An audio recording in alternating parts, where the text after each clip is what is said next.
గౌరవ ముఖ్యమంత్రి శ్రీ నారా చంద్రబాబు నాయుడు గారికి, వేదిక పైన ఆసీనులైన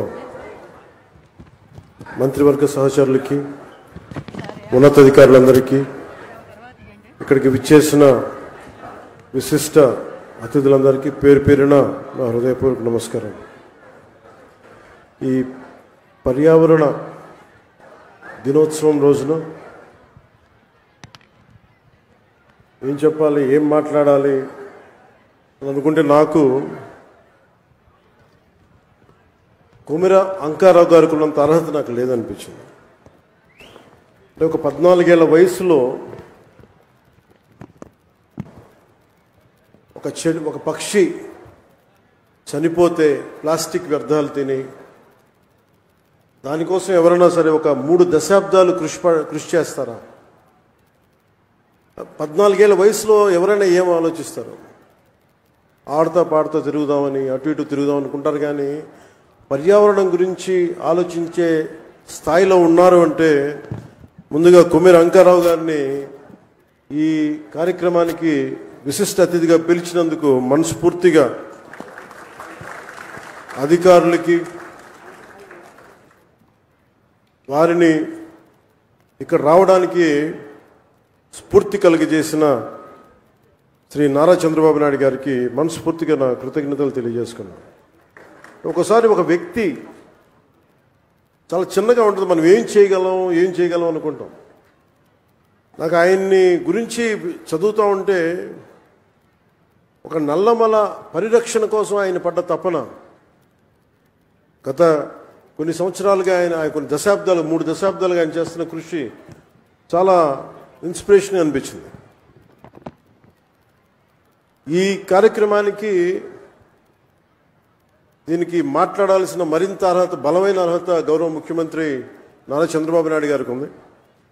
నాకు ఎప్పుడు అర్హత వస్తుందంటే కనీసం నేను ఒక 1 కోటి మొక్కలు మన అంకారావు గారి లాగాను, లేదంటే గౌరవ ముఖ్యమంత్రి నారా చంద్రబాబు నాయుడు గారి లాగా ఒక చెట్టు నీరు కార్యక్రమం లాంటివి చేసిన తర్వాత ఒక స్ఫూర్తిదాయకంగా మాట్లాడే హక్కు నాకు వస్తుంది ఖచ్చితంగా. ఇప్పుడు దాకా నేను పర్యావరణం కోసం వ్యక్తిగతంగా చేశాను కొన్నిసార్లు, కానీ నాకు ఇప్పుడు ఈ అటవీ శాఖ కూడా పర్యావరణం 2 నా దాంట్లో ఉన్నప్పటికీ నేను వచ్చే సంవత్సరం ఇదే రోజుకి కనీసం ఒక 1 కోటి మొక్కలు నాటి, అలాగే ఫారెస్ట్ ఫైర్స్, అడవిలో కార్చిచ్చులు కనుక ఆపగలిగి, ఇందాక మన అంకారావు గారు చెప్పినట్టుగా, కొమిర అంకారావు గారు చెప్పినట్టుగా అడవుల్లోకి గొర్రెల్ని పొట్టేళ్ళు మేపడానికి తీసుకుపోయి అక్కడ గడ్డి కోసం కాలుస్తూ ఉంటారు. వారికి కొంత అవగాహన సదస్సులు పెంచి వచ్చే సంవత్సరం ఇదే సమయానికి మనస్ఫూర్తిగా మీతోటి అనుభవంతో మాట్లాడతాను. ఒక అటవీ శాఖ మంత్రిగా కావచ్చు, పర్యావరణ శాఖ మంత్రిగా కావచ్చు. అలాగే ఒక్క వాక్యం చెప్పి నేను ముగిస్తాను. చెట్టు అదేదో మనకు ఒక ఆశయమో దాని కొద్ది, ఇది చెట్టు మనకు ఆధారం. కేవలం పక్షులకి వీటికే కాదు, ప్రతి ఒక్కరికి చెట్టు లేని జీవితాన్ని ఊహించుకోండి. ఇదివరకు మనం పెరిగేటప్పుడు ఒక 30 సంవత్సరాల క్రితం ఎవరన్నా మా ఇంటికి వెళ్ళాలి అంటే అక్కడ పెద్ద మర్రి చెట్టు ఉంటుంది. ఆ మర్రి చెట్టు నుంచి కుడి చేతిలోకి వెళ్తే ఇది దారి ఉంటుంది. ఎవరిని ఇల్లు ఫ్రెండ్ ఇల్లు తెలియాలంటే ఎలారా మీ ఇంటికి రావడం అంటే మా ఇంటి ముందు గోరింటాకు చెట్టు ఉంటుంది. ఇట్లాంటివన్నీ పోయినాయి. ఇప్పుడు అసలు చెట్టే ఆనవాళ్ళు అయ్యేది. అలాంటి చెట్లని మనం సంరక్షించుకోవడం మానేసాం. కానీ అదృష్టవశాత్తు మనకి ప్రకృతిని పరిరక్షించగలిగే అవగాహన ఉన్న ఒక బలమైన వ్యక్తి మనకి ముఖ్యమంత్రిగా ఉన్నారు మనకి. అందుకు మనం నిజంగా గర్వించాలి.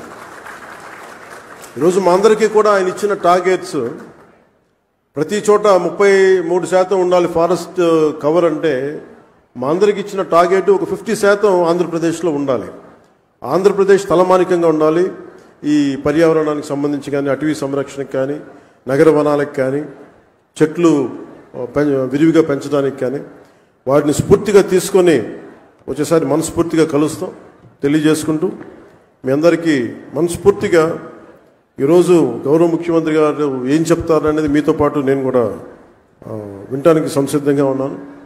వారిచ్చే సూచనలు, సలహాలు తీసుకొని వచ్చే సంవత్సరం ఆయన మీద మనం పెట్టిన బాధ్యతని బలంగా నిర్వర్తించి ఆయన మెప్పు పొందేలాగా మనందరం ముందుకెళ్ళాలని మనస్ఫూర్తిగా కోరుకుంటూ సెలవు తీసుకున్నాను.